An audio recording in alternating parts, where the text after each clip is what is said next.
안녕하세요. 대단히 반갑습니다. 수필 읽어주는 남자 자한형 이종수입니다. 이번 시간은 89번째 시간으로 감기 몸살과 황소란 수필을 읽어드리도록 하겠습니다. 감기 몸살과 황소. 요즘 환절기로 감기 몸살이 불청객으로 찾아오기 적합한 시기이다. 알레르기성 비염에 의해 기침이 나기도 한다. 아무튼 감기 몸살만큼 사람의 심신을 피곤하게 하고 생활의 의욕을 떨어뜨리는 것도 없으리라. 시작은 목감기에서 촉발이 된다. 목이 따끔거리고 아프기 시작했고 기침을 하고 나면 목의 통증이 배가 되었다. 이상용으로 가지고 있던 상비약으로 어떻게 버텨볼까도 했었다. 어불성설이었다. 급기야 다음 단계로 약국을 찾았다. 목감기라고 하니 약을 주었다. 그것으로 전혀 효험을 볼 수 없었다. 결국 하룻밤을 새면서 그 아픔과 고통은 이루말 할 수가 없다. 동네 이비인후과를 찾아간 것이다. 코에 뭔가를 집어넣고 목에 넣치지를 하는 듯 그리고 또 나와서 주사를 반대하고 그리고 코와 입을 막고 마스크를 대고 호흡을 하며 제치를 그러고 나서 약을 3일분 처방했다. 처방전을 제출하고 약국에 들러 약을 주게 우리가 보편적으로 생각할 때 가장 손쉽게 오는 병으로 감기를 했다. 그러나 실상은 잇몸 질환이라는 것이 가장 빈번하게 오고 가장 많은 이들이 아파하는 병명이라고 합니다.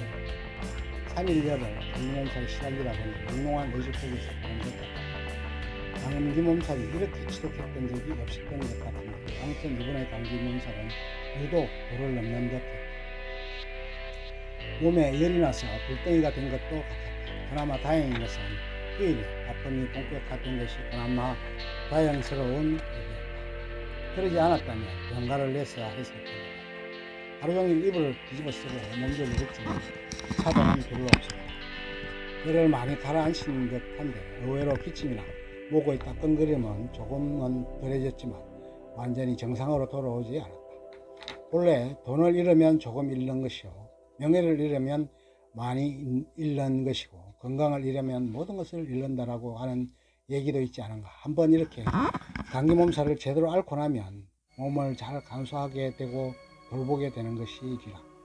어떻게 따뜻한 물로 목욕을 하는 것이 도움이 될까 하는 의문을 가지면서 어떻게 해야 될지 확신이 서지 않아 결국 목욕은 하지 못했다.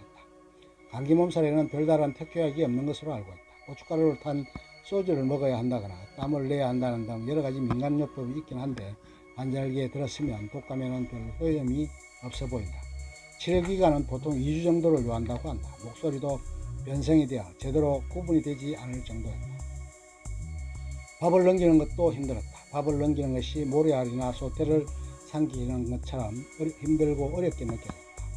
찬바람을 쐰 게 결정적인 원인이었던 것으로 여겨진다.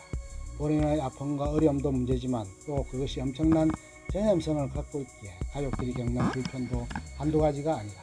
어찌 보면 평소에 꾸준한 건강관리를 했어야 했고 충분히 장력을 갖춰야 했음에도 소홀히 하던 차에 덜컥 감기 몸살에 걸렸던 것이라 해서 하늘이 내린 몸의 경고로 받아들일 수도 있었다. 여러 가지 사람 간의 접촉을 피해야 하고 같이 쓰는 물건 등도 별도로 사용토록 하는 것이 필요하지 않을까.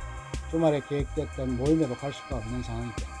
결국은 문자로 불참을 통보하고 집안에서 몸조리에만 매달릴 수밖에 별다른 도리가 없었다. 휴일을 그렇게 소진하다 보니 안타까움이 있었지만 달리 어쩌지 못했다. 평소 건강관리를 잘 하지 못한 것이 몸내 아쉬웠다. 기침을 할 때마다 목의 따끔거림은 더욱 심해지는 듯했다. 감기는 만병의 근원이라고도 한다. 그럼에도 불구하고 보통 감남은 의사들이 이를 너무 가벼이 여기고 하찮게 치부해 더 큰 곤욕을 치르기도 하는 것이다. 충분히 원인을 규명하고 적절한 방책을 강구해서 조기에 감기 몸살을 퇴치하는 것이 필요할 것이다. 아무리 사소한 것이라 하더라도 제대로 규명하고 대처하지 않으면 나중에 큰 화근이 될 수도 있다. 한동안 건강에 소홀히 했고 제대로 관리하지 않았던 것이 근본적인 원인으로 세상을 살다 보면 한 번쯤은 누구나 감기 몸살에 걸리게 마련이다. 항상 옆에서 바라보는 입장에 있어서 그것이 그렇게 힘들고 고통스러운지 실감하지 못하게 된다. 그러나 가타부타 말들이 많아지게 되는 것이다. 어느 만큼 집중적인 치료를 한다면 단기간에 물리칠 수도 있다. 사람과의 접근 또는 대화 자체도 회피하는 것이 상책인 듯하다. 모쪼록 하루빨리 쾌차해서 제대로 된 일상으로 돌아가는 것이 최우선일 것이다. 혼자 사는 이들이 가장 고생스럽고 고독감을 느끼게 되는 부분이 몸이 아팠을 때 돌봐주는 사람이 없는 것이라고 한다. 예전 어느 재벌가에 전해오는 이야기이다. 황소를 지붕 위에 올리는 법이라는 얘기였다. 한 집안과 다른 한 집안이 혼인을 해서 사돈간이 되었다. 한 집은 무척이나 풍요롭고 부유하게 잘 살고 사돈집은 그렇지 못했다. 그래서 이리저리 잘 살펴보고 물어보아 어떻게 그렇게 잘 살 수 있게 되었냐고 말이다. 그러자 그 사돈이 답을 이렇게 알려주더라는 것이다. 황소를 지붕 위에 올려보면 안다는 것이다. 그래서 집에 와서 식솔들에게 황소를 지붕 위에 올려라고 명령하고 그러자 식솔들은 뭔 귀신 씨나라 까먹는 소리냐고 황소만 뛰었다. 그래서 사돈 댁에 가서 다시 그런 상황을 얘기했다. 그러자 사돈이 자신이 보여주더라. 식구들을 불러놔놓고 황소를 지붕 위에 올려라. 그렇게 명령이 내려지자 모든 식구가 달라붙어 지붕 위까지 황소가 올라갈 수 있도록 길을 만들고 노력해서 3시간 만에 황소를 지붕 위에 올리더라. 가장이 이야기하는 부분에 신뢰를 주고 믿고 따르는 것이 만사를 이루는 첩경임을 보여주는 일화였다. 안 되는 집안은 만사에 부정적이고 삐딱하게만 생각하고 불신에 가득 차 있는데 반해서 되는 집안은 그렇게 황당한 일도 일심단합해서 최선을 다하는 모습을 보인다는 뜻이다.